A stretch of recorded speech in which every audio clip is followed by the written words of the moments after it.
Bonjour à tous, j'espère que vous allez bien. Aujourd'hui, je vais vous montrer comment est-ce que je mets de la teinture sur mes dreadlocks naturels. C'est des 12 pouces.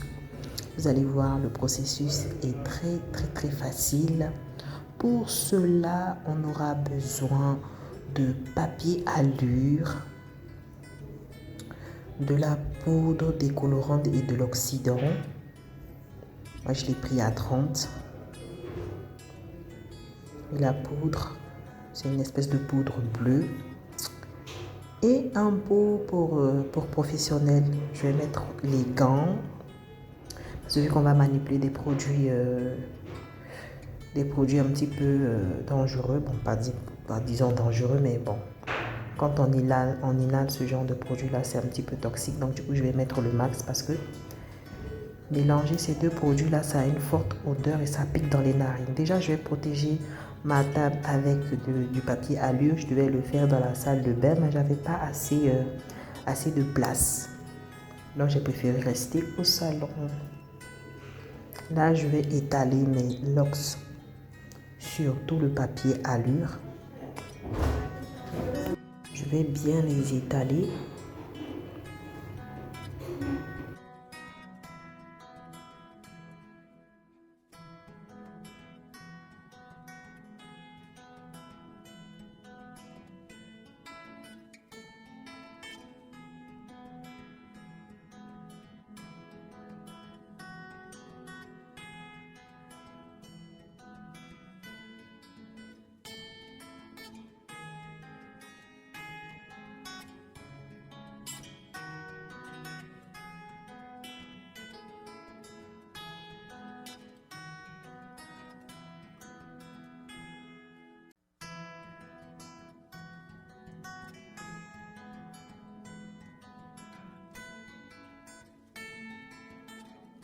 Du coup, je vais prendre mon bol, je vais prendre mon eau oxygénée. Je vais le renverser tout le produit dans mon bol. Et ma poudre bleue. J'ai eu vraiment du mal à le déchirer, chercher un ciseau, mais bon, j'ai trouvé au moins une ouverture. Alors du coup, je vais mélanger toute la poudre, histoire de donner une pâte bien homogène. Et vous allez voir, quand vous allez mélanger la poudre, il y a une odeur, franchement, ça pique dans les narines. Donc, c'est pour ça, à chaque fois quand je manipule ce genre de produit, je me mets toujours le masque. Parce que supporter l'odeur, franchement, c'est très gênant. Là, il faut bien mélanger, on mélange très bien. On mélange très bien. Voilà, regardez comment est-ce que je les ai alignés. Et ma pâte. Mon petit mélange, ma petite mixture. Et là, maintenant, je vais venir teindre que le bout des locks. Je ne vais pas teindre. Je vais bien baisser la caméra comme ça, vous allez bien voir. Je vais teindre que le bout. Je ne vais pas teindre. Coucou. Je vais teindre que le bout. Je vais pas teindre toutes les locks au fait.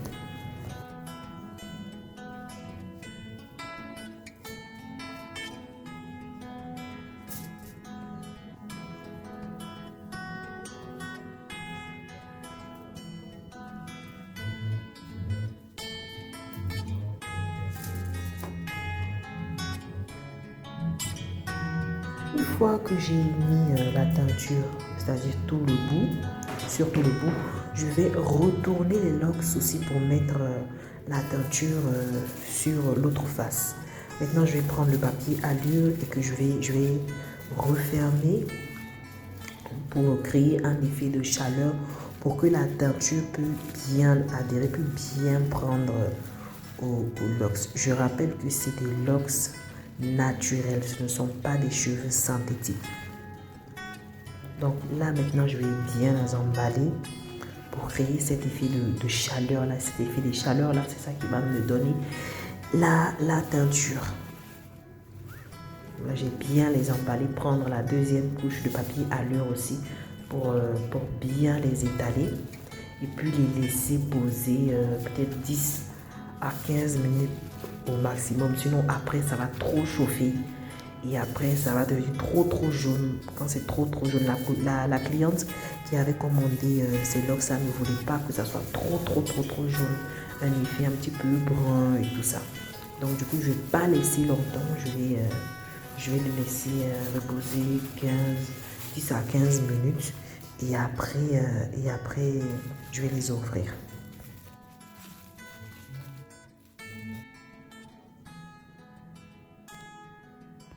Et voilà le résultat.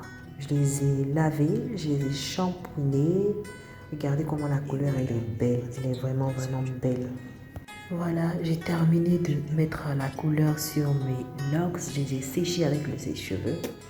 Bon, ils ne sont pas tout à fait secs. Je vais laisser sécher un petit peu toute la nuit. Et après, je vais les poser maintenant sur la tête de ma cliente. Il faut savoir que pour les locks, il y a des locks permanentes. Il y a des vrais locks qui se font avec les crochets, les doubles crochets. Et pour ma cliente, vu qu'elle avait une belle chevelure, ça serait dommage de lui faire des vrais locks. Donc on a opté pour des locks, elle voulait garder ses cheveux. Donc on a opté pour des locks permanentes avec une autre tactique, c'est-à-dire dresser le bas et rajouter les mèches par-dessus et prendre le crochet. Vous savez les crochets qu'on prend pour faire les crochets braids, les rajouter par-dessus. Donc du coup, la cliente peut, quand elle le voudra bien sûr, défaire ses locks elle-même et garder la longueur de ses cheveux.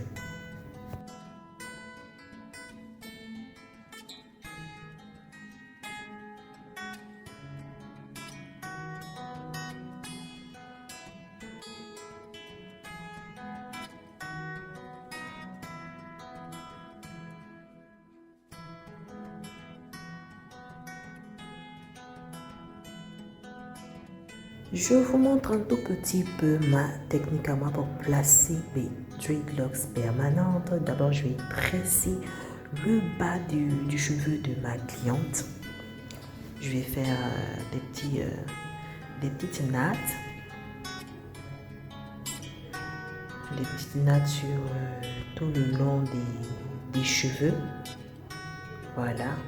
Et je vais venir par-dessus rajouter mes locks naturels, c'est-à-dire le bout des locks naturels que je vais rajouter à ses cheveux et que je vais tresser aussi avec les propres cheveux. Vous voyez, on rajoute un petit peu à la racine et on va tresser jusqu'au bout.